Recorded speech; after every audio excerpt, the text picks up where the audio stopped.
Mali, il a les punchlines, hein. Le ministre Abdoulaye Orechnik Meiga, c'est son nouveau nom.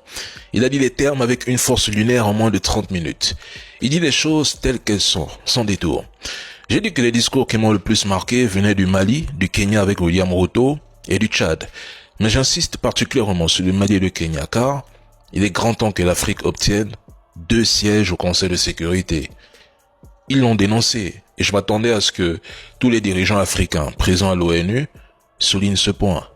Mais malheureusement, seuls peut-être la Guinée équatoriale, le Mali et le Kenya et peut-être d'autres pays l'ont dénoncé. Même si l'ONU n'est qu'un théâtre de façade, on sait que sur le terrain ça ne changera rien, mais ces discours sont des messages qui blessent et qui dérangent. On pense immédiatement au discours de Thomas Sankara à l'ONU, de Kadhafi, de Fidel Castro, des paroles qui, des années après, continuent de marquer, de secouer le monde. Le ministre Orechnik Meiga a tout dit dans la forme et la profondeur. Il n'a fait qu'étaler les faits. Rien que les faits, hein, rien d'imaginaire, rien de flou, juste les faits.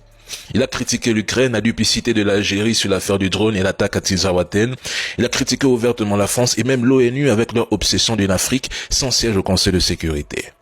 Il a parfaitement résumé la situation internationale, exposé les hypocrisies, dévoilé les manœuvres des puissants et remis chaque acteur face à ses responsabilités. Son discours c'était du brut, du réel, du concret comme j'aime.